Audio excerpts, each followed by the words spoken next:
Alrighty. Hello, geeks. Welcome to Geek Out session number 7, where we will be geeking out over one of my favorite books, Skyward by Brandon Sanderson. I am your host, Carl Williams from Geek on My Sleeve, where we embrace our inner geek and proudly wear it on our sleeves. The author summary for Skyward. Defeated, crushed, and driven almost to extinction, the remnants of the human race are trapped on a planet that is constantly attacked by mysterious alien starfighters. Spensa, a teenage girl living among them, longs to be a pilot. When she discovers the wreckage of an ancient ship, she realizes this dream might be possible, assuming that she can repair the ship, navigate flight school, and perhaps, most importantly, persuade the strange machine to help her, because this ship uniquely appears to have a soul. For those of you who are not familiar with the Geek Out stream format, there will be spoilers ahead. So if you have not read Skyward yet and you're interested in doing that before watching this stream, go ahead and exit out now, come back and watch it in the archive section. And yeah, you've been warned. Spoilers ahead. So here we go. Today is our first Geek Out stream where we have multiple guests. For our first Geek Out stream, her first Geek Out stream, Dr. Ritu Raman is an engineer at MIT. She spends most of her time researching new medical devices, but her childhood dream was to be an astronaut, and she still hasn't let go of the idea of exploring outer space. So she's always looking skyward. Thanks for joining us, Ritu. Thank you. I'm really excited to be here. Thank you. And then joining us again, Dr. Natasha Arora is the founder of Eats, Treats, and Parsnips. She guides individuals to a healthy and happy life with recipes and tips for making dietary changes. She's developed 2 recipes just for us today that MBot would love. Hey, Natasha. Hey, I'm glad to be back, and I'm really excited about these recipes. I wish you guys could taste them. Mic check. You there, Natasha? Yeah, can you hear me? Can you hear me? All right. I'm having trouble hearing you on my end. Oh no. And then we also have today Peter Williams. For those of you who have watched the Geek Out streams before, veteran of 5 streams and counting, avid gamer, also enjoys anime, fantasy novels, and pretty much anything geeky. So he's another great fit for today's discussion. Hello. There we go. Thank you for inviting me back again, and can't wait for more. Yeah. So before we get into the book, full disclaimer, I'm a Brandon Sanderson fanboy. I checked my Audible library and I have 24 of his titles, and he's actually one of the authors that I check their blog regularly. And I found some interesting notes about Skyward that I just wanted to throw out there to kind of help set the scene, if you will. He had been brainstorming about this book back in 2012 and did his first outline in 2013 before finally releasing it in 2018. It's one of those books that kind of borders on young adult and adult fantasy. In the US, it's published in the young adult section, but in the UK, it's shelved in the traditional sci-fi fantasy section. He said in his own words on his blog that the roots of this book go back to when he was first getting into fantasy, and more specifically about books that follow the archetype about a young boy who finds a dragon and learns to fly. And he said in the past a lot of his books kind of mesh multiple ideas together, and he wanted to take that and mesh it with a flight school story like Top Gun and Ender's Game, but with a unique twist of a girl and her starfighter. And for those of you who are familiar with Brandon Sanderson, this title is not in his Cosmere that kind of encompasses a lot of his other titles like Stormlight and Mistborn. And I'm trying to think what else falls in the Cosmeres. But yeah, that's my experience with Brandon Sanderson. I was curious to hear everyone else's relationship with Brandon Sanderson and thoughts on his work. And I will pass the mic over to Ritu. Okay, sure. So when Natasha told me that you guys are reading Skyward for this book, I was kind of like, I didn't want to. I have read a Brandon Sanderson book in the past, and it was several years ago, and I don't even remember the title. I think it had pirates in it, and I remember like finding the writing style very engaging and exciting and like fast moving. But I didn't love his portrayal of female characters. And so I just stopped reading the book and I didn't read anything else from him in the future. So I was a little worried to read it, but I was like, I'll read it and I'll give kind of like an honest opinion on what I think. And I was really, really positively surprised because I thought it made many, many like sort of small nods to sort of developing both Spensa and all of the other characters in the book, both male and female, in a way that kind of had a really positive relationship with race and gender. It made me really happy. So my thoughts are good. Yeah, it's definitely a coming of age story, and I really enjoyed the progression of the main character Spensa along the way. So, Natasha, let's see if we got the mic working. Yeah, can you guys hear me? No? Still having trouble there. Let's try. I tried disconnecting and reconnecting. Yeah, let me do that. I saw you and, toggle everything, but might try disconnect, reconnect. I'll try that. Maybe, Pete, if you want to go first. All I'll let right, you get this out. we'll go ahead and jump over to you, Pete. Alrighty. Thoughts on Brandon Sanderson. First off, I really enjoyed this book. And just Brandon Sanderson as a whole, I love his world building and his time scale or the way that he progresses things. For me, like Stormlight Saga did really well, and then Mistborn did really well, where you have like a tiny glimpse, you get involved with the character, they start adding the magic or the other elements into it, and just the progression is great. I really recommend Brandon to anyone. Yeah, definitely one of my top authors. All right, Natasha. Can you guys hear me this time? We Hey, can welcome hear back. you. Welcome back, Yay! miss. All So, right. Brandon Sanderson. So this was the first book of his that I've read. So my expectations were, I don't know, very open. I was pleasantly surprised, though, echoing a lot of what Ritu said. Just very happy with how the main character was portrayed, and there were a lot of aspects in the development of that character that were relatable, things that I've experienced not only as a young woman but as an adult woman, professionally and personally. So I was happy to see that it was touching on those points, and hopefully being an avenue for people to just sit down and discuss it, kind of like we are now. Yeah. So we kind of have the spectrum of Brandon Sanderson fanboyness. It sounds like completely fresh perspective to a book or two under their belt to a handful to I guess hardcore fanboy where he's got a fair share of my money at this point. So yeah, jumping into the book discussion.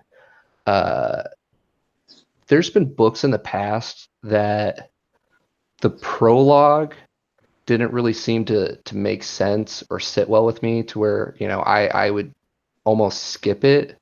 But the prologue for Skyward, I felt really did a good job laying the scene for the story, right? there she is traveling with her father up to the surface. You kind of get a bit of the perspective of how their society has been surviving up until this point in small little clans of, I believe, less than 100 people. And it leads us up to the Battle of Alta, which is one of the big defining battles for their culture and establishes what they refer to as the first citizens. It also has one of my favorite quotes when Spence is talking to his father. And the quote is, "Their heads are heads of rock, their hearts set upon rock. Set your sights on something higher, something more grand," which I just think is a great lesson for anybody to kind of take away from the book. And also is kind of a key foreshadowing or character development defining moment for Spencer for me. Yeah. Yeah, I also think it does a really good job. I feel like the point of the book, right, is that Spence's life and experience are very defined by her relationship with her father and how her father acted in the Battle of Alta like shaped her life in the future. And everyone else thinks he's a traitor, right, and or a coward, and she doesn't. And I think because we met him in the prologue and saw him be the father that she saw, we didn't believe that he was a coward either, or at least I didn't. So I think it was very important to have that prologue to sort of establish that trust in that character so that when you're reading the book and you hear people being like, well, he was the worst and he's the reason, he's this bad guy. But we're like, no, he's not. We believe her. Yeah. Yeah. And another kind of along that thought process, I found it very interesting how labeling him as a coward kind of just set the whole tone for the society and the stigma, and that stigma being associated with her father, and how, trying to think of the right words, just The majority of them are labeled as defiant, and so that kind of creates a whole basis for their, like you're saying, society. Hey, they've got to be defiant, they've got to be strong, they've got to fight. But then with that one label as a coward, it kind of, also hinders the opposite. yeah, it's the last thing you want to be labeled as. Sorry, go ahead. There was one example where I think it was one of her classmates shared a story that the classmate's mom always said, well, don't be a chaser. Meaning, yes, that's what I was don't be a coward, right? Mm-hmm. So it was one of those examples that permeated their culture. He became a thing that you didn't want to be, and yet here's this young girl, the daughter of Chaser, and she has to kind of prove herself not only as a young woman but also as a daughter of Chaser, and all while they're kind of monitoring her and suspecting that she has a genetic disposition to cowardice. And yeah and not to get too far ahead, but definitely rooting for her to find the truth and how she fantasizes about her father not being the coward that they say he is, and leading up into when she actually discovers what truly happens later on. Well, just like anything else, when you're really rooting for somebody or you have a deep belief, there's always that moment of, what if I'm wrong? And she had that when she got the first glimpse of the video. It was like, oh, maybe he is a coward. But then more information came out, and it turns out she was right in the beginning. Yeah. That's one thing Brandon Sanderson really does well. You feel like you're evolving with the character. It's not, so cut and dry. The intro, we felt, the dad couldn't have been. And then more evidence comes out with the movie or the video where it's like, oh, well, that's actually what happened. And then, for the ending, the way it's all put into perspective. Yeah. Yeah. Sorry, go ahead. No. By all means. I was just gonna say there's one quote that I was trying to find that he said at the very beginning. I think it was the end of the prologue. that basically, yeah, here it is. By the time I got home, the battle had been won. My father was gone, and I had been branded the daughter of a coward. And that was the end of the prologue, and then it jumps into, okay, well, she's the daughter of a coward. Now what? How do you move Yeah. forward from that?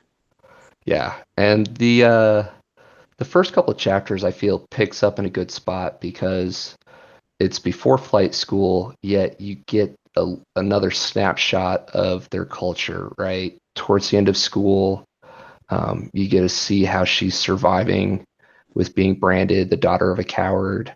Her classmates kind of poking fun at her. I believe even the guards stop her and give her a hard time about that. And it's while she's out hunting for rat meat to give to her mother to sell because her whole family is pretty much labeled as an outcast. And it also, while being in the school setting, you get to see how their whole society focuses on being pilots, right? Like it's the end all be all. Even if you just pass a pilot's test, you still get that pin that kind of sets you into a higher class or whatnot. So they have this,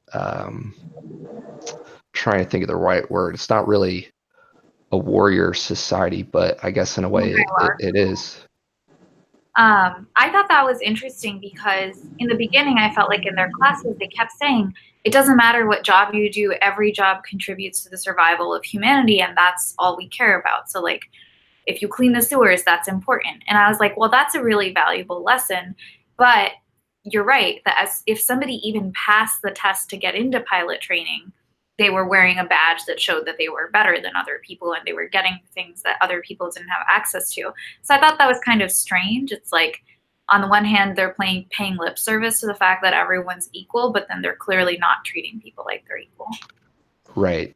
They, sorry, go ahead, Tasha. It reminded me a lot of a movie that you guys may or may not have seen. It's a kids movie called The Bee Movie, where it's basically like the same. It's the same situation where they all want to be the ones that go out and collect the pollen and the nectar, but not all of them make it. Not all of them are cut out, and they're put through the same like intellectual exercise of, but everything's important. Think about how the society would work if we didn't have the people to, or the bees to actually make the combs, and we didn't have the bees to clean things and all that. It's the same. Every part of society is important for it to function, but there's always that one job or those few jobs that people really just idolize, almost something that everybody wants. Yeah. Yeah. And I think they even get like additional privileges for the rest of their life if they just take and pass the pilot's exam. I forget how they talked about the currency. They got access to the elevators. Right. That, or I think it was also like food rations and living privileges for being lower or down where it's safer. Right, because that was one thing she mentioned at the end with her mom, like, hey, I'm going to graduate and then we can live rich. You won't have to sell the rats on the street. We can have a nice place and all this. And, you know, that's obviously not what her mom wanted for various reasons we can talk about later. But I think that came with the pin and graduating. Right. Yeah. But yeah, we go through the school setting, and I believe it's the teacher's daughter kind of is giving her a hard time about taking the pilot's test and pretty much saying, well, they're never going to let you in, even though anybody can take the test and be a pilot. And that was kind of what she was looking forward to, like leading up until this point, since she got branded the daughter of a coward, was anybody can go in and take the pilot's test. And her friend, I'm drawing a blank on the name. Rig? Yeah. Rig, yeah. I think like his call sign was Rigmarole. But yeah, they've been studying, and pretty much even the teacher says, you know, yeah, they're not going to let you in. Sorry that all the other teachers led you to believe that this was a thing, and I have to be the one to break it to you. And she pretty much has a breakdown and goes exploring the caves, and we get to meet Mbot for the first time, though we don't realize he's Mbot. And she goes through, trying to reason through it, like, oh, maybe this is just a test. Races there, gets there literally the final second to take the test, and finds out that the cards are stacked against her as they're passing out tests. They pull her test from the bottom, and it's pretty much all the classes that she skipped out on to go hang out with her grandmother or hunt for rats, to where I forget. I think she said she could hardly answer any of them, and you get to see the children of the first citizens don't even have to take the test, right? We meet Jerkface for the first time as he walks up there and just turns in his test, and then Spencer goes and grabs his test and works her way through, and hanging out there until well after the party's over, and we get to meet Cobb, her father's wingmate, for the first time. And he pretty much goes out and puts his neck on the line for her. I think it's really interesting how it sort of flirts with this idea of, I think that we talk about a lot in the context of like college admissions and how like race or socioeconomic status can affect that, where yes, on the face of it, it's this meritocracy, and if you do really well on this test, you could get in. But they've clearly biased against her. In this case, it was active, but even the stuff where they gave her questions specifically for classes that she couldn't go to because she was providing food for her family, it was like, we're biased against you in like so many different ways. And it was really frustrating, I think, to like watch through her eyes other people not even have to take the test and like get into her dream. Yeah. But for me, that was yet again, big character development for Spencer, because, she went through that, oh, well, they're not even going to let me do this. Can I really get through? And then she, it has to keep pushing through every obstacle as it comes up, having the wrong test. And we see her go through that breaking point where she's about to throw a fit or she's about to lose it. But then, she hunkers down again and brings it back around to take the test. Thinks it's some janitor when it turns out that it's actually, Cobb. Just You find yourself rooting that much harder for her each time she gets knocked down, right? Yeah. And it makes sense for how she is the way she is, because she's always been pushed down and always had to fight back. I like it because it's not the first time we've seen this part of her character, but it's a very poignant one where she creates, probably unintentionally, a creative way to get around the problem. Like, right. I don't think she took the other kid's test with the intention of trying to get in. She took it, I think, it was out of frustration, was the way I read it. And then, there's a person who turns out to be a good mentor, somebody who kind of knows her from knowing her father, who steps in and helps. So it's a good example of creative problem solving, if you will, but it was totally unintentional, right? You need mentors, you need to go out of the box sometimes, you just got to keep going at your goal, even if it's not the traditional path. It's continuously showing that you can hit those marks and you can do what you're expected to do until hopefully the right people take notice. In this case, it was Cobb. It's a really good example, I think, of showing how social capital can counteract for lack of economic capital. So like, because this person had a connection to her dad and he was like a really good ally, and I think it's like, if you translate it into the real world again, so what I like to do, it shows how a man who was in a position of power had the ability to help and empower a young woman in the pursuit of her career, and he chose to do that, and that was really helpful. Yeah, and I think to go on that one step farther, I think it was the first day of flight school, she kind of forgot or didn't understand how this exchange of capital worked and how big the favor was, where she started to throw a fit about something small in class. And he pulled her aside and said, "Look, I've used everything to get you in. You can't pick a fight on everything. Like, we won the big fight. We need to regain capital for the next one." And that's kind of that mentoring part. And that's a thing that, a lot of young people, they haven't had a chance to experience that exchange of social capital in turn for something, right? And then you need to regain it and how to be appreciative and help in the rebuilding of that capital. Yeah.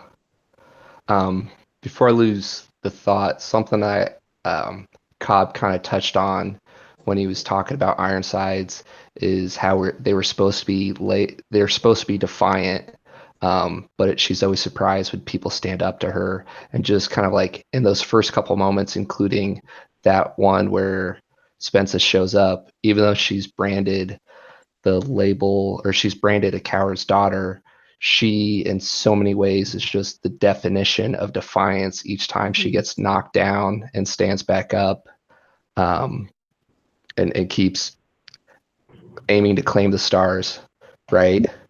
Yeah.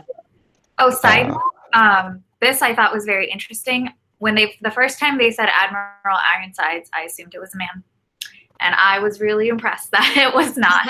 And then I noticed throughout that he often would talk about, like, when he would like list people in positions of power in their society, and they were pretty evenly distributed as men and women, and there was no comment made about that fact. And I thought that was really cool. Like, that very casual, yes, the admiral is named Judy, and there was no other mention about the fact that she was a woman. She was just like Admiral Ironsides. So I thought that was cool. Though I did think it was kind of weird that they referred to her as Sir all the time when they were saluting her, but I don't have very strong feelings about whether that was okay or not. Yeah, I think isn't that more of a military aspect? Like, it's not designed to be a him or her, but it's designed as a position of power. Right, but then I feel like they're choosing a default that is generally applied to men. Yeah. I think in a previous prep session, Tasha brought up just the fact that also the main flight group had a pretty even distribution as well, gender-wise as well, and that all throughout, when you meet the other pilots, it's pretty evenly distributed. And I was looking it up when going through notes, and I didn't check actual military numbers, but one of the articles I read, I think, said commercially it's only like 5% of females are commercial pilots. Just the gender distribution. But yeah. That's one thing I liked about the setting essentially for this story, and the way that he chose to take a traditional storyline and put it in a different context. So, Carl, I know you've said this is a take on a boy and his dragon, but a girl and her starship. But the choice of a starship, like, it could have easily been a My Little Pony situation. Yeah. But it wasn't. It was something that we think of as a more male-dominated field for, say, fighter pilots. And the world needs more books like this, right? With a variety of different heroes and different nationalities, genders, not only for people to see heroes like them, but also to see heroes like someone else, right? Not just the quote unquote boy and his dragon, but the girl and her starfighter. But yeah. Well, I also liked how a couple of the classmates had, they were clearly from different parts of Earth, right? One didn't speak English that well. One had more of a southern accent. So you have a little bit of the cultural differences, the language barriers, and you see how that comes into play, just like you would when you're out in the big city. We run into people all the time who are a little bit different, and you have to figure out how to communicate. Yeah. So one of the fun things about going to flight school, right, is you get to pick a call sign, and some of the characters, like Spensa, her father called her Spin from a young age, so she knew, and her buddy Rig knew that he was going to do Ring-a-Roll. But I was kind of curious if you guys had to pick a call sign to be a starfighter, what it would be. Tasha, we'll start with you. Well, I think I'm gonna have to go with Parsnips, I given knew it. I knew that was and Uh, Parsnips. I can't help it. yeah. Uh, it's hard. I know I always struggle with names when I would ever do like fanfic or whatnot. But I would probably take a note from Grandma or Spensa and do something um, mythology wise, or go with like Spartan or something like that as a warrior. Though, as we learn with Jerkface, you don't always get to choose yours. So I'd probably get stuck with something like Sasquatch or something like that with all the fur. Um, but yeah, Pete. It's kind of goes back to I've had the name for a while. It'd probably be something along the lines of like Broken or Broken Lava Lamp. Little backstory. It's all about perspective because most people think if something is broken, that's a bad thing. But an example, if you break a bone, yeah, it's bad, but it heals back stronger. Or if it's broken, it's not really, destroyed. It's able to be reformed into something else, like recycling. You have to break it down or whatever. It just kind of puts it all into perspective. Yeah. How about you two? I'm thinking Tutu. One, because some of my closest friends call me Tutu, like we're Tutu.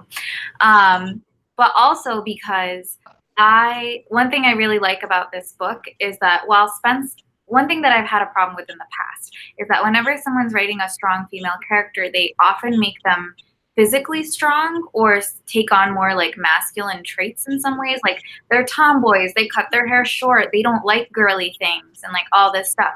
But in this book, even though Spensa was a little bit more of that archetype, there were a lot of girls in her flight crew like Kimmelin who are stereotypically like more feminine. Like she cries when she's sad, she's perky, she's very empathetic, but she was still really good at being a pilot. And I really like that because I think that's kind of the person that I am, and just because I seem soft on the outside doesn't mean that I'm not a strong person.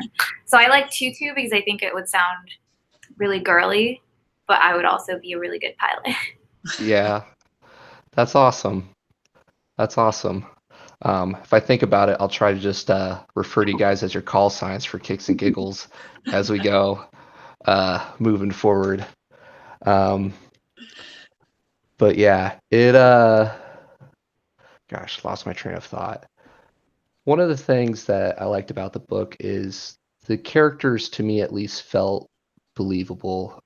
There's been some other authors, which I think Tutu was kind of getting at, where I don't know, they just seem their characteristics lean like one way or the other. I was talking about with Pete on like some of the lit RPG books where they're just overpowered. They can do no wrong, or they always, goof up, or et cetera, et cetera. You definitely got to see a lot of highs and lows with the characters as they go through those stressful moments. Mm-hmm. And it really sets the tone for where the DDF is, that their first day of flight school, when I believe Spensa in the simulation crashes into the mess hall right out the gate, and then shortly afterwards they get sent into the sky, right, to fight the Krell from day one. Mm-hmm. And that just kind of blew me away. I know it's a young adult book, but we're pretty much talking about 15, 16-year-olds. Not only are we using them as, our warrior class to defend this society in post-apocalypse setting, but day one, hey, go take the starfighter and get up in the air, right? Yeah, I think Yeah. that when I first saw that, I was really upset because I was like, who are these irresponsible adults who think that sending these children out there with no training is like a good idea? And I think at the beginning of the book, in my head, I had like good guys and bad guys, and like Judy Ironsides was like a bad guy to me because I was like, she's this horrible person who thinks she's terrible and she's sending these kids out in space. But what I like you were saying, that they developed not only the main character but all the side characters too, and like even people that you're supposed to hate, like Jerkface and Ironsides, you start to see kind of what in their perspective informed the way they're acting and why they're making these decisions based on necessity and what they think is best for humanity. And like no one really in the book is particularly bad. Yeah, Brand certainly humanizes them, if you will. Like they all have their own values that they're making these decisions off of, and even if we don't agree with them, you can at least relate to them a little bit. And yeah, Ironsides really comes around as we learn more and more about her. And I'm really curious to see how that relationship goes forward into book 2, but not to get too far ahead there. Yeah, I like how all the characters, you get to see their abilities in terms of, the fighting or the orchestrating, instructing, whatever it may be. But you also see the softer side, the vulnerable side from all of them. In fact, they all have their moments, and that kind of gives them that human aspect and allows them to be a little more relatable, which was unusual, in a book. And Yeah. he wasn't. Oh, sorry. No, go ahead. I think he wasn't kind of going out of his way to be like, these 15, 16-year-olds get what they're doing from day one and like are super talented and skilled right away, right? Like he was not shy about killing off half of their main crew in like a very Game of Thronesy way, but like less theatrical. But he was straight up like, he would get you attached to people and then he'd be like, just kidding, they died because they're young people who didn't know how to fly a plane and they got shot down. And like that's the reality of the world they lived in. Yeah, the first time I went through the book, maybe I was thinking since it was young adult, it wasn't going to be that extreme, but even Cobb from day one is like, hey, only one of you guys are going to make it. Or the odds are 1 out of 10 actually make it to be full-fledged pilots. And then, yeah, you get emotionally invested in these characters and they don't make it. And it really just sets the tone for where humanity is at this point, because it takes place in what would be kind of like our timeline, just way in the future, right? But yeah. Yeah, it's one of the things that I thought was interesting. Sorry, my train of thought just just left. What was it? It'll come back. Never mind. So one of the things kind of for the character development, you see the different, like they all grew up in a different cavern or in a different ranking or placement. And it's kind of cool how you see like the mini-me version of what the general idea of the cavern would be. Kind of like how Orc is a gunner and that's where she's from. And she's kind of got that southern accent and, that's what they're good at. Or how Jerkface is kind of like already, trying to lead or be in charge. But then, as we learn, it's for a good reason. It's kind of how the society's developed and the social dynamic.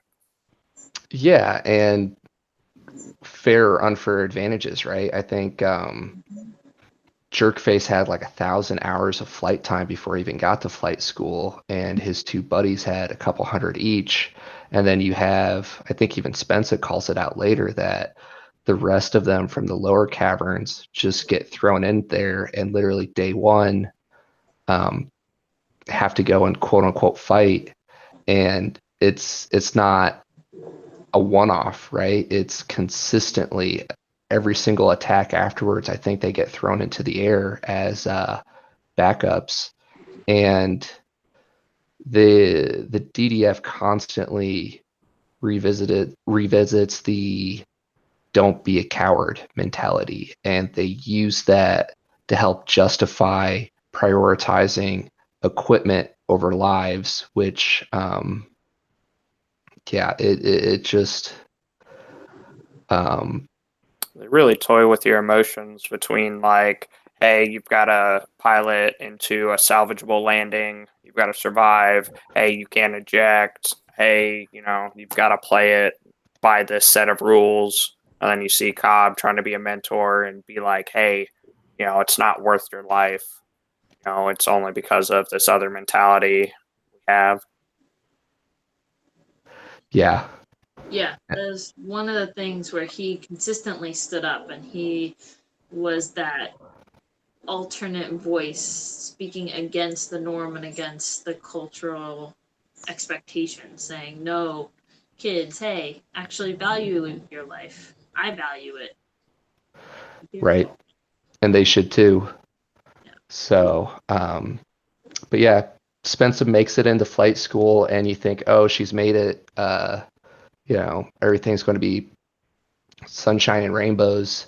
And then after day one, they go to get their bunk assignments, and she doesn't have one, right? Ironsides expects her to go down to the caverns where I think they insinuate it's like a couple hours one way. Yeah, she said something about all of her free time would be spent commuting. Right. And then, barely enough time to sleep. So she goes to the cavern and meets Doomslug and works on Mbot. And it early in the book, you think that her sidekick, if you will, Rigmarole, is going to be there throughout it. And he literally got the highest score ever, I think, or at least in that batch. And he only goes up in the sky once before he's like, hey, I'm out. So literally by day 2, they go from 10 to 9 and continue to pick away at Cobb's flight group throughout the story there. But ends up being a mixed blessing, right? Because Rig, again, going back to the fact that since he scored so high, he had 2 months to decide on what kind of a job he wanted, which just goes to show how highly they place the value of pilots and the pilot's test. Instead, they start working on Mbot, who I really enjoy how Brandon set that character up to bring some comic relief throughout there. That's another character that I actually assumed the other way around was a woman, or at least spoke with a female voice, until they kept repeatedly referring to him as he. And I don't know if it's just because I was thinking of Mbot as having like a Siri voice and like a default Siri voice being a woman, but I thought that was an interesting choice that he made. I don't know. I think it was interesting because it was like something, I feel like generally they pick a woman's voice because they're like, oh, it's more calming, like it's a response to your decisions and like lets you be in charge. But I think by flipping that gender dynamic, it seemed like a conscious choice that he made. Yeah. I lost my train of thought on Mbot. He's got a very unique personality, and he's like, well, if I could be angry, I would be angry. Yeah. Well, I've got these subroutines. At one point he even wrote a subroutine because he needed to express anger, and then it came out when they were going on like that last flight. He's like, I'm ready. I have my anger subroutine.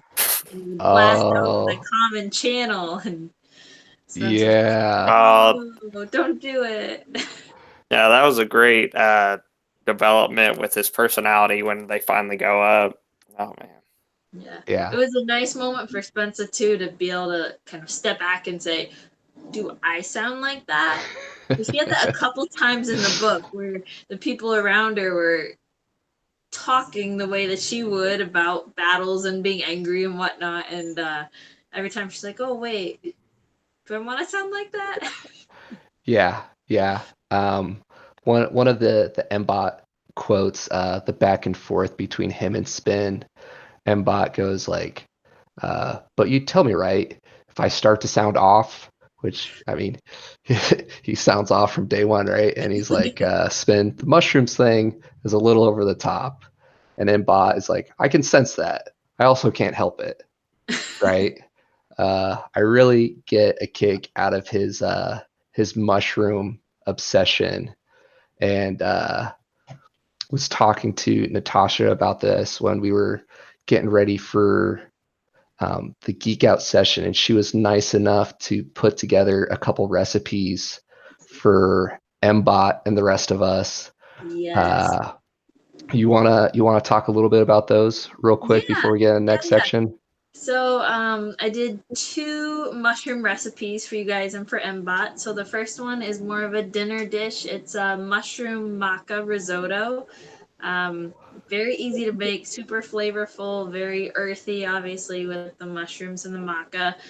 Would be great with like a poached egg on top or a little bit of cheese, or just as a side dish, main dinner, whatever, really. But that was one of them. And then the other one, I know you guys are going to think it's a little crazy, but if you remember, there was a line in the book where Spin says, "You keep asking for mushrooms," and Mbot responds, "Yep. Say, do you think they make mushroom ice cream?" And Spin says, "Gross." But I had the same response, gross. And then I kept thinking about it. I was like, that's what I do. I make weird things, or I make normal foods out of weird ingredients. So it's like mushroom ice cream, challenge accepted, Mbot. So we have a recipe up. The link is in the descriptions, I think, for you guys, for mushroom ice cream. I know it sounds a little weird, but before you judge it, let me tell you about it. So there's no chunks of mushroom. You don't have to worry about that weird squishy texture in your ice cream. It's okay. It's just nice, smooth, creamy like vanilla.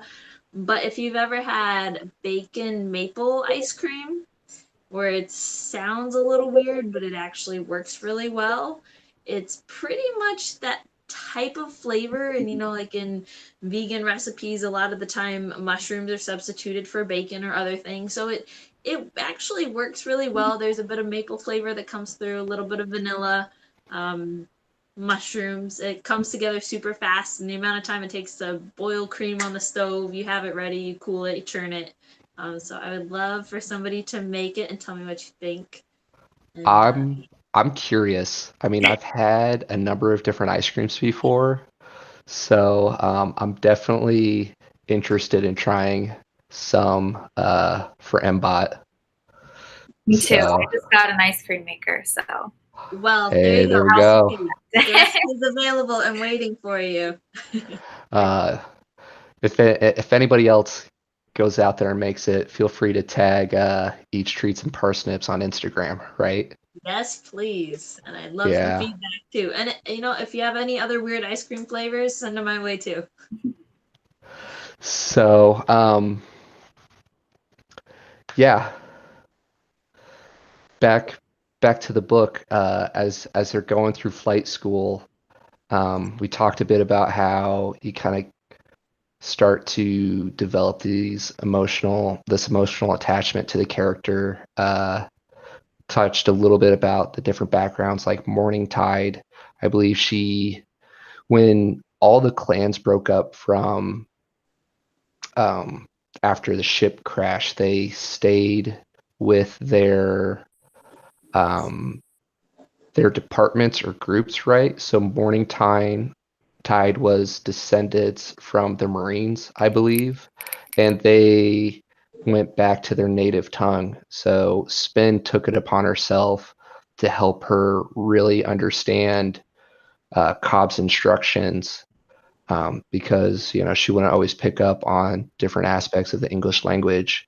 And then we follow that relationship as it develops, just to have, I think it was both Morning Tide and Bim died in the same conflict, right? Where they're literally getting thrown up there before they even learn how to use guns, or the what do they call it, the light lines that they use. Is that the smaller version, or the ship version? Lances and light lines. Yeah, I think the light lances are for the starfighters. yeah, they're going, they're learning. One of the things I enjoy about Brandon Sanderson is he does a great job writing the combat, and I'd be curious to hear your guys' thoughts on it as well. But I definitely at times could like envision myself up there in the middle of the battle as it was going on, as like they're flying through the crashing starship, and Spence's talking to Mbot and navigating things, right? That's one thing I liked. It's the last battle before she got into Mbot and went up, and they were listening on the radio. Like post graduation, they were trying to find a radio, and they were listening to like the common channel. And they made a comment where it just wasn't doing it. They didn't have the same connection to the fight that they would if they were up there, because they had all been up there in that context. But then they were able to tune into the actual like pilot chatter. And I think it just like that switch automatically for me as a reader brought me right into the battle much more than kind of the radio commentary. Yeah. I remember the first time I went through it, you always think that the main character's going to make it, right? And here we have everybody getting killed off, or the upper class children have their parents pulling them out because they're starting to see that the war is turning against them, so they want to protect their children. And Spencer pretty much gets kicked out right before flight school, or right before graduation, which kind of threw me off there because I don't know, you always think that the main character is going to make it in the end. But yeah, it turned out to be a good thing that she didn't, though. That's true. That's true. Set us up for Mbot coming back to save the day, right? Yeah. Which then catapults the whole moment when she went above the debris, and that was the only way it's ever going to work out, which launches us into the second book. Yeah. Before we get there, curious to hear everyone's favorite character. Broken. What's your favorite character? So it would have to be Spin or Spencer, just because she's got a funky character dynamic when she's like, I will dine on your flesh or whatever, and it's so rugged and pure, but then at the same time, you see her go through those different emotions of being able to hang out with everyone when they bring her back to the apartments or their housing, and get to see her, someone who she hated, jerk face, really develop feelings and an understanding for it all. So there's a lot of good ones, but it would have to be Spin. How about you, Tutu? Well, Tutu should give it away. My favorite character is Mullen. Just because, like I said, I think she reminds me a lot of myself. I think she's kind of like perky. She like openly cries in front of people when she's like sad or somebody hurt her. She's not that confident in herself in the beginning, and you see herself like constantly struggling with being like, oh, like maybe I could be good at this, or I'm specifically good at this, but not that. Like she acknowledges her weaknesses, sometimes too much so. I like her because I try to consume a lot of literature where there are female leads, and I still haven't found too many of the Kimmelin type or me type of characters, so it was very nice for me. She definitely brings a lot of positive vibes to the group, which I really appreciate that. She's nice to people, and I feel like we don't value that enough. She's very like Midwestern in like the most stereotypical or like Canadian kind of way, and I love that. Yeah, and the DDF definitely could use some more of those positive vibes, right? Wasn't she the one at the very beginning when they're walking up to the flight school where she grabs Finn's arm in like a super friendly way and just like walks her in, and she's like, what? Yeah, and she's the only one that like doesn't immediately turn against Finn for being the odd one out and being the coward's daughter. And I think like that in itself makes her such a like defiant and brave character because she's willing to go against the norm. Yeah, she's definitely one of my top favorites as well. All right, Parsnips. I'd have to go with Spin as well. Just the character development and the story that you get to see from the prologue all the way through is just, there are a lot of things that are specifically relatable, things that I've dealt with, and I don't know, it's nice to have characters and stories where you're like, hey, me too. Yeah. So it's hard to pick one. Not going to pick Mbot or Doob Slug, but I enjoy Cobb and kind of what he brings to the story. He's gruff. He can be cruel at times, but the simple fact that even though he doesn't necessarily agree with the DDF and what they're trying to do, in a way, he does what he can to change it from the inside, right? Tries to go against the DDF culture of, I'm trying to think of how he worded it, like that pilot bravado nonsense, like you eject, your lives are worth something. He probably isn't going to be winning any Teacher of the Year awards, but he prioritized their training to keep them alive, instead of just, I think as he said it, he felt like a gunner where he was just kept loading shells into the gun, that the shells being the pilots, and eventually going to run out, right? And even though he saw him, he was viewed as a coward. In the end, when it mattered, he was going to face that fear to go get Mbot and to bring him to Spensa in the end. And yeah, that final battle there, with Mbot and Spensa, where Cobb kind of brought her in, just all the feels involved there, where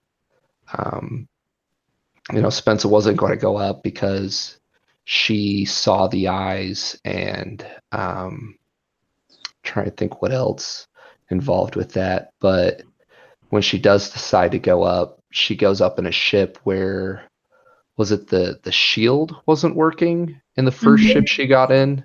Very few things were working.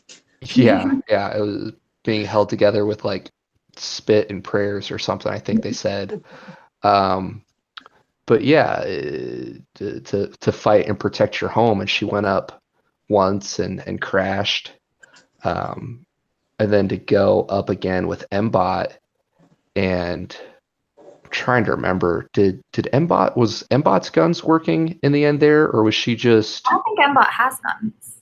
Yeah, they fixed a lot on there, but it was everything but guns.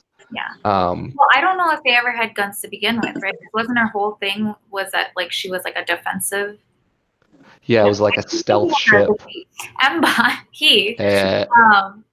I thought he was like defensive and like didn't have guns. Yeah, he definitely didn't want to fight. And then, yeah, when he rewrote who his pilot was and everything, and him choosing and to see his character development there, all the feels involved in that.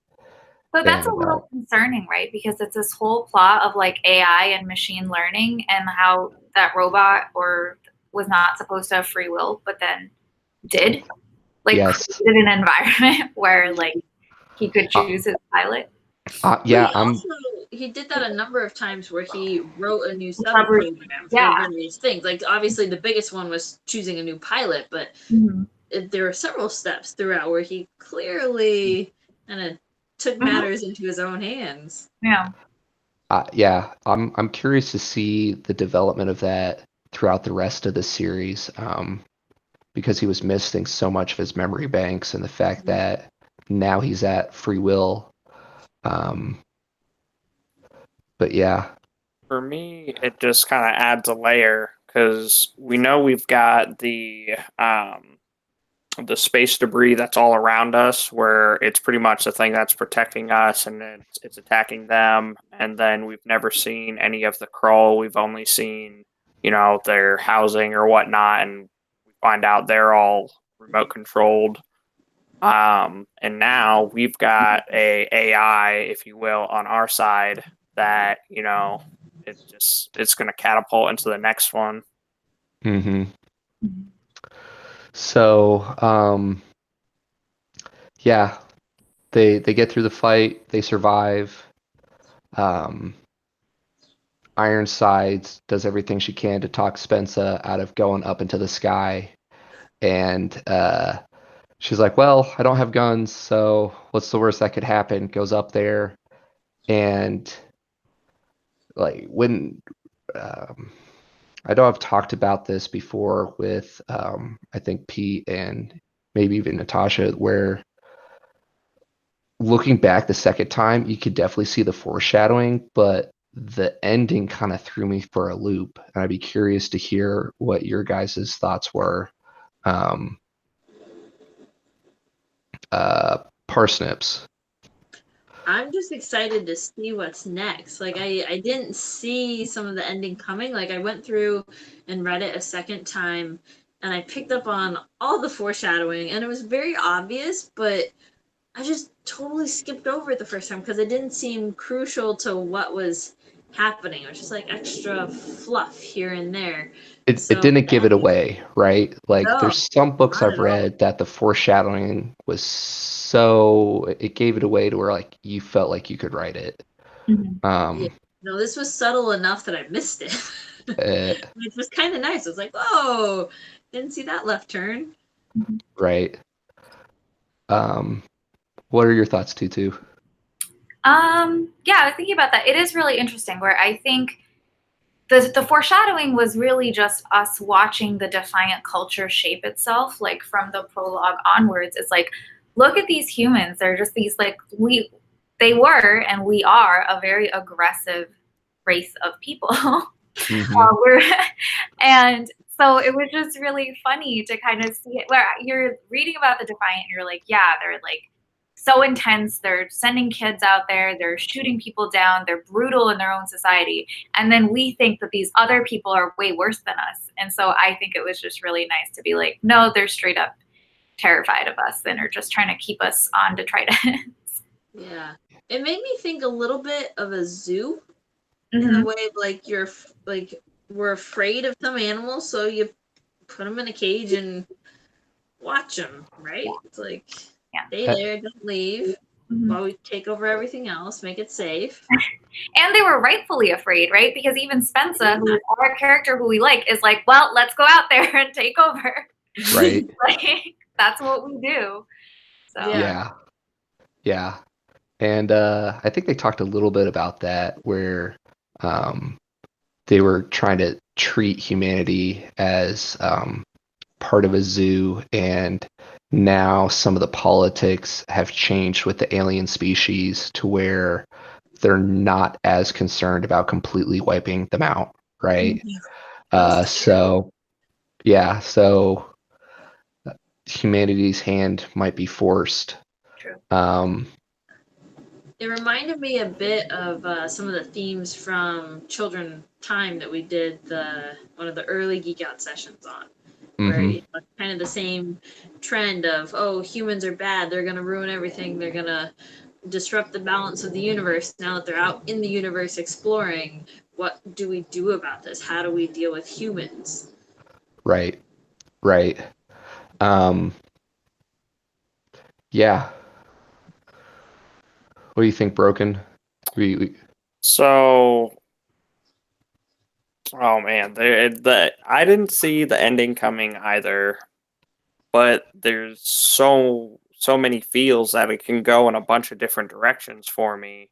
I think it's kind of or interesting the way history repeats itself, but because Mbot is so old, he's before the crawler. Before that, I think he's going to be the big part pushing us forward, where we're either going to be able to open up communications or shift things in our favor to get out. I think the next book will involve a lot of getting things together, but finally breaking out or breaking off of detritus. Yeah. Any final thoughts, or are we ready for book 2 summary and speculation? I've got one last quote that piggybacks off of what you just said, Pete. At the end of the epilogue, Spin was saying, reflecting on her last flight out, that using that power that she had found was the key to survival, the key to escaping the planet and being truly defiant. So I think that sets up really well kind of where the next book is headed. Yeah. Yeah. My final thoughts are more related to how my relationship with Brandon Sanderson has changed, where I do think that he made a very good effort to develop a lot of like strong and diverse female characters in the book. There was one point where I kind of rolled my eyes because I assume, are you all familiar with the Bechdel test? Or I can just describe it for people who are listening, but Go ahead. It's essentially a way of assessing how feminist a piece of media is, in the sense that, like, if you're watching a sitcom and anyone talk to you that doesn't pass the Bechdel test, like, you have to see women talking about things other than their romantic interest in men. And so it's a good way of assessing something, but I feel like there was one point where all the girls invited her to like have that little slumber party or whatever in flight school, and they're like, oh, we should talk about stuff. And she goes, like, boys? And they're like, no, like flight maneuvers. And I thought that was cute and fine. But it almost felt like a little bit overkill. Like he read about the Bechdel test and was very like, gotcha, like, I'm a feminist, I'm doing this. But if you're going to err on the side of like feminism, I'm fine with that. And so I was kind of like, okay, dude, we get it. Like, you know what the Bechdel test is. But it was a nice touch. There was also one line in there that commented on mansplaining too. It's just like one exchange. Yeah. Like, all right, well done. Little check mark. That one was a little more subtle. I like that one. Yeah, I think you put an effort into like hitting those boxes, just kind of making not a big deal out of it, but just acknowledging it as part of the society. Right. So yeah, Starsight is going to be the second book. I checked Brandon Sanderson's blog. He's 100% done with the 5th draft. So it's supposed to be released. I don't think we have an official date, but fall of 2019. Hopefully when that comes out, I can get Tutu, Parsnips, and Broken to join in for another Geek Out stream on that. But we do have the author summary. So all her life, Spensa has dreamed of becoming a pilot, of proving she's a hero like her father. She made it to the sky, but the truths she's learned about her father were crushing. Spensa is sure there's more to the story, and she's sure that whatever happened to her father in his starship could happen to her. When she made it outside the protective shell of her planet, she heard the stars, and it was terrifying.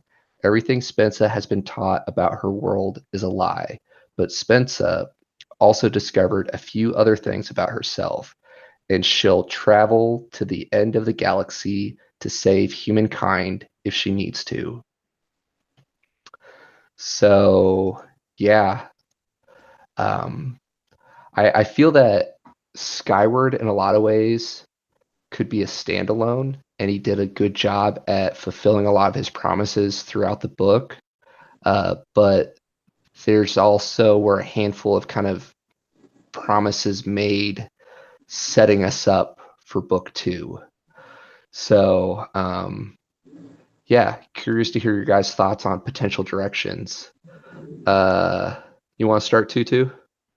Sure. I mean, I'm not going to speculate too much on the big arc. I think I have 2 very specific predictions. One, she's obviously going to get with Jerkface, right? Like everyone. But I am interested to see how he navigates that. Of like one thing. So like yes, girls shouldn't always talk about boys or whoever they're romantically interested in, but it's also okay to do that because that is a part of a lot of people's lives. So I think it'll be interesting to see him navigate that and also show Jerkface develop as both a partner and a male ally of her in her quest. My other prediction is that Cobb is going to die because he has to. I mean, he's like the older, like That's wise true. figure. He's Dumbledore. He's Gandalf. Like The mentor that yeah, substitute father figure. yeah, You're, that's gonna happen. And oh I'm sad, man. but sorry. And if it doesn't, it would be very interesting to see him not make that very obvious choice because it's a very obvious choice to create that character. I will. Yeah. Hopefully we don't kill off Cobb, but I see where you're coming from. I think Broken. we should kill off Ironsides and have Cobb take it over for the new direction we're going. Yeah, the DDF would certainly change a lot if we switch from Ironsides to Cobb. That's where I feel we're heading because they branded her father a coward and this defect, and there's so little information that we know about it. It's been shunned and persecuted, but now that we understand what it is, and kind of we get the little feels from the grandma where she's like, no, we're the engine crew, we are the stars, we are the heart, and we get the feels at the end there. I think that's where we're going, where we finally MBOT's out in the open. So development and the way we're going to get our rotating chairs, that way the G forces handle better. We're going to be able to fly better. The way we get our shielding, Right. there's potential to get the hyperdrive and whatnot. But I think that'll be more book 3 material. I think book 2 is going to be building up what we have, becoming more advanced with MBOT stuff and just finally breaking out of detritus. So they can take a lot of the technology and recreate it for MBOT, right? But the bottleneck is the defect. Spencer was allowed to take MBOT and basically do that. I'm trying to think of the right wording there. That not really a time hop or whatever, but kind of teleport, if you will, being the engine. So even if they can replicate that technology, it's not going to do them much good because they can only deal with the short distance flying without somebody like Spencer. Well, didn't he provide like a shielding for her mind? Like as soon as she got up there, she was being attacked where she wasn't able to function. Right. And I think maybe not the hyperdrive, but at least having the proper shielding so that they're not able to take over and influence us in that way. Mm-hmm. Jumping back, something that I thought of when they were talking about how don't fly too well, how the Krell look for leaders and whatnot, and that was their justification. Now that I've read it a couple times, I think they were actually looking for people with the defects or that ability to hear the communication from the primary ship to the AIs because she could outmaneuver them. So if anybody flew too well, they were assuming they had that ability, so to shoot them down. But yeah, anyway, back to point. Parsnips. So there's 2 things I'm looking for, not necessarily predictions, but aspects of the story that I want to see develop. So they had mentioned that this defect could be genetic, they're monitoring her. There was one mention towards the end that there were others and they think they have a way of predicting who has the defect and can hear the stars. So I'm curious to see how that progresses with the society having so much of a focus on, right now at least, the ships and not the people, and there's these people that they're truly afraid of, but if it's the defect they're afraid of, but maybe that's the trait that will help all of them survive, how do they navigate that? So I think that would be interesting from a cultural perspective.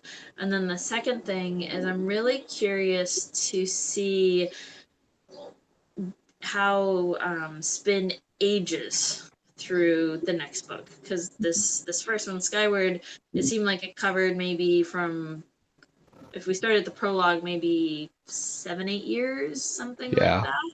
I mean, there are some jumps, but so I'm just curious how far it goes in the next book and how well Brandon Sanderson stays in touch with the challenges that a young woman faces past those early teenage years. I could definitely see him doing a time skip um, of at least a couple of years, right, to kind of build up the DDF.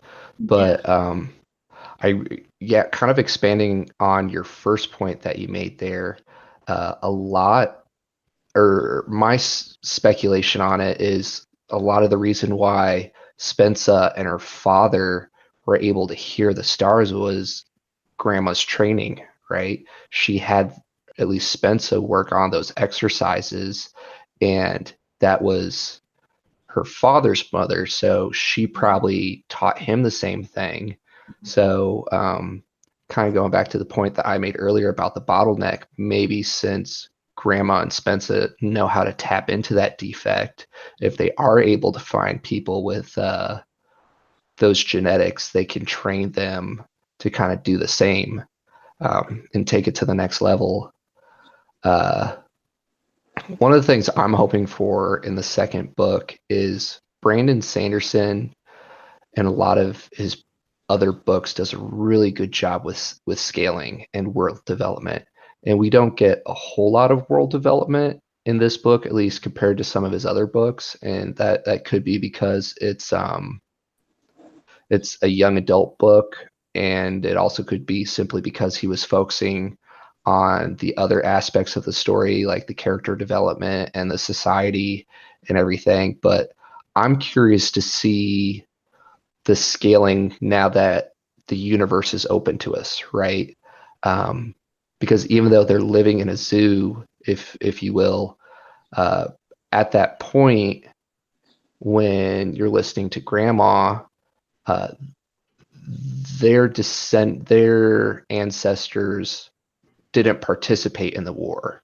Now, we don't hear anything else about the rest of humanity. We assume that all of humanity is on detritus, but it kind of leaves it open that they might be able to reunite with the fight, and that could be part of the shift in politics with the aliens.